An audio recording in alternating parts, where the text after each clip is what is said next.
알수 있어요? 아니면 제가 할까요? Demak, seminar darsimizga zadaniya berildi. Bu gruppaga bo'linib taqdimot qilish. Mabodo tayyor bo'lmasalaringiz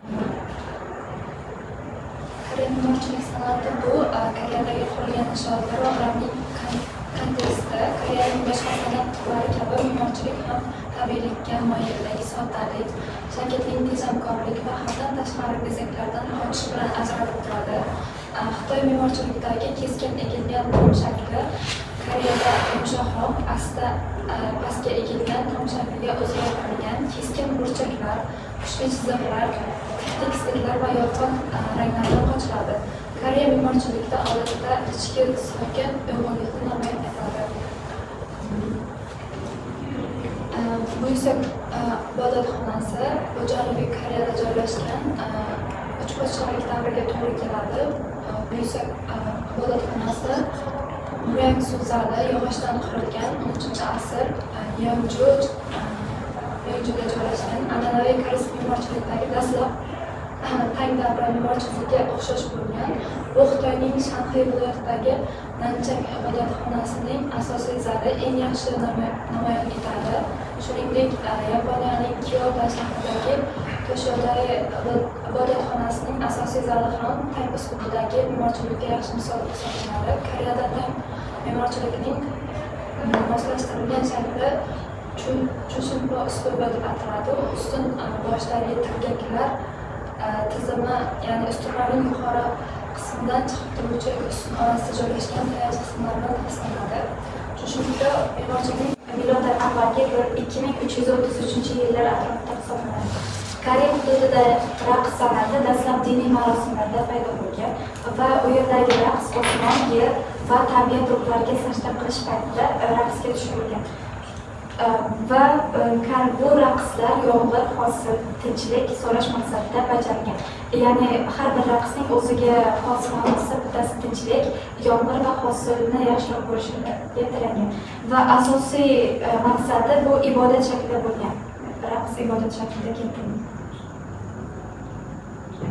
Milliy raqslar asosan 3 ga bo'linadi: sud raqslari, xalq raqslari va diniy raqslar. Sud raqslariga Kunjun Muyon, ya'ni qirollik saroylarida ijro etilgan, faqat qirollarga moslashtirilgan raqs. Xalq san'ati esa Minsoq Muyon deb nomlangan va oddiy xalq orasida bayramlarda, to'ylarda va marosimlarda ijro etilgan. Diniy raqslarda esa Chonyo Muyon deb nomlangan buddizm yoki shamanizm marosimlarida bajarilgan. Ya'ni o'sha davrda faqat shamanizm diniy kuchliroq bo'lgani uchun shu marosimlarda bajarilgan. Bu yerda uchalasini yozing. Koreyaning eng muhim bayramlaridan biri, an'anaviy bayramlardan biri usullar. Bu yangi yil bayrami hisoblanadi Koreyada va bu oy taqvimi bo'yicha nishonlanadi. Yangi yilning birinchi kuni sifatida bayramda koreyslar ota-bobolarini xotirlash, oila bilan birga bo'lish va yangi yilni yaxshi niyatlar bilan kutib olishadi. Uning nishonlanishi, qachon nishonlanishi Gregorian taqvimi bo'yicha o'zgarib turadi, chunki oy taqvimiga bog'liq har xil vaqtda bo'ladi. Odatda bu yanvar oyining oxiri yoki fevralning boshida nishonlanadi. Va bu bayram 3 kun davom etadi. Bayram tantanasi Sollar kuni va bayramdan keyingi kun o'tkaziladi. Unda bajariladigan an'analar, odatlardan biri Kere, bu ota-bobolarni kuz oqshomi ma'nosini bildiradi. Bu 8-oyning 15-kunlariga to'g'ri keladi, ya'ni oyning to'lish vaqtiga to'g'ri keladi. Bu bayram koreychada Hangavi, ya'ni kuz o'rtasidagi buyuk kun ma'nosini ham bildiradi. Bunda boyagi Silla davrida paydo bo'lgan degan ma'noning sababi ikki jamoa o'rtasida, shu podshohlik davrida ikki jamoa o'rtasida to'qish musobaqasi bo'lgan. Bu to'qish musobaqasida bir oy davom etgan. Bu to'qish musobaqasida kim yutqazsa, ya'ni g'olib chiqqan jamoaga boyagidek ovqat, ya'ni yeguliklar qilib berish sharti bilan o'tkazilgan. Birinchi nimasi shundan nima kelib boshlagan. koreyscha yoki chusok deb hisoblanadi, ya'ni kuzgi oqshom koreyslarning umumiy muhim bayramlaridan hisoblanadi. Chusokda bu Janubiy Koreya va Shimoliy Koreyada ikki xil turda nima bo'ladi, o'tkaziladi. Janubiy Koreyada asosan 3 kun, ya'ni oyning nimasi, chiqishi, to'lishi va botish nimasiga qarab 3 kun o'tkaziladi. Shimoliy Koreyada esa 1 kun nima qilinadi faqat. Demak, Koreyada ikkita asosiy bayram hozirgi kunda ham nishonlanadi. Yorug'in ara bu Chuseok bayrami va Sonam. Chuseok bayrami va Sonam.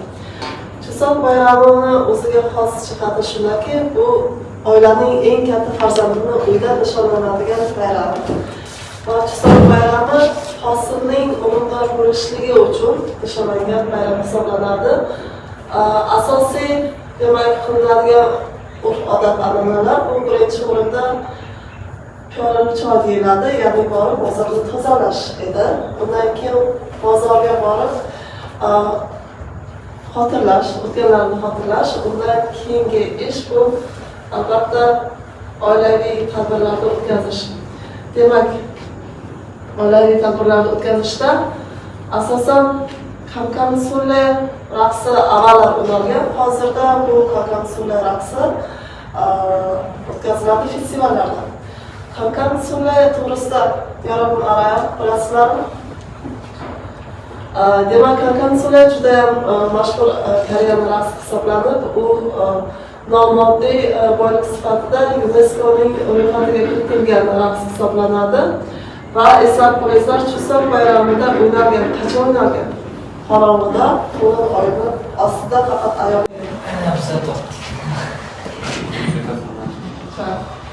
Igoshi tanchi. Igoshi tanchi.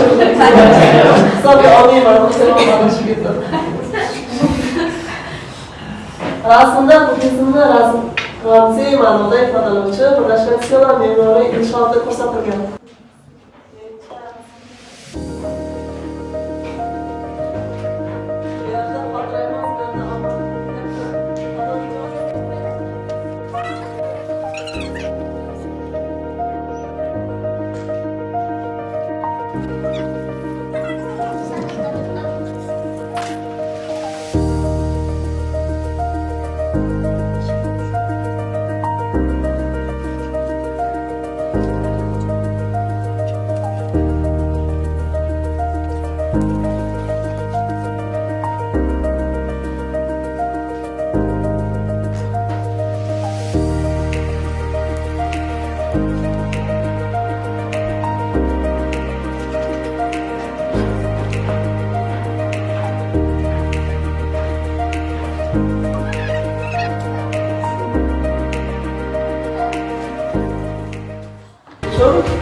O'tkazilgan bayram marosim hisoblanadi. Demak, ko'rib turganlaringizdek, maxsus suvlarda boshlanib yuvishgan. Suv ichishdan bu juda ham sog'liqqa foydali bo'lgani uchun yeyilishgan va ko'p sovg'alar berishgan. Sog'liqqa e'tibor beringizlar. Issiqni oldini olish uchun yeyilish. Va ko'z tegishi oldini holatda ushladigan bo'lsa, demak, bittasini chiqaradigan bo'lganda, ikkitaga yurasida, uchta chiqsa, yut bo'lsa 4ta va botishsa 5ta yurish qissalar. Yurish shakli demak, bizlar bu turmush shaklida yuramiz.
группа bu o'yinda yutdi. Ozgina. Begoshi majilkayo oyimizga yo'q. Yaxshi bilasizlar, oyimizga.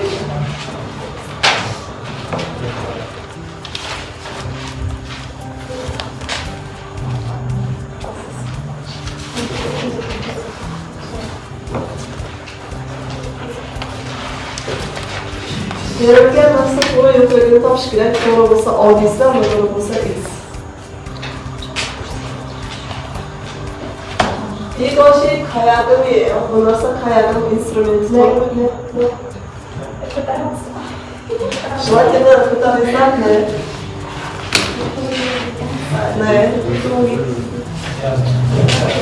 значит мажая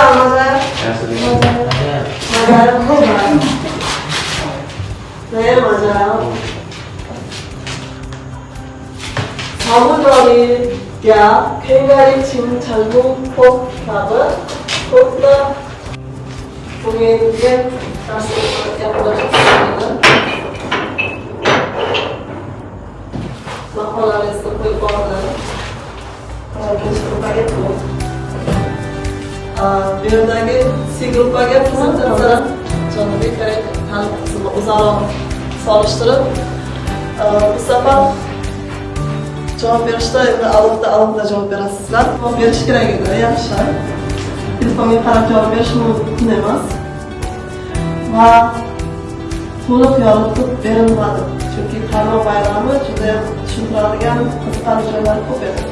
Hozirgi kunda ham ba'zi maktablarda Qarmoq bayrami o'tkaziladi. Bu festival shaklida va yolg'iz ruhlardan haydaydigan amaliyotni o'rniga tilak amaliyoti beriladi. Misol uchun chaqaloqlari bor bo'lsa, aqlli bola bo'lsin, umri uzoq bo'lsin deb koreyscha yozadi. Shuning qilib shu sariq qog'ozga savob qilishlari mumkin. Hozirgi kunda ham nishonlarga ba'zi bir joylarda demak yoritib beriladi. Shuning uchun sachom, ochom, sanchom 4, 5, 3 keyin amaliy ishlarda demak birinchi gruppa yaxshi javob berishdi. Lekin o'yinda birinchi o'rinda o'yna olishmadi, yuta olishmadi. Shuning uchun to'pqa o'yin bo'yicha bu yerda birinchi o'rin olishdi. Yaxshi. Yana bu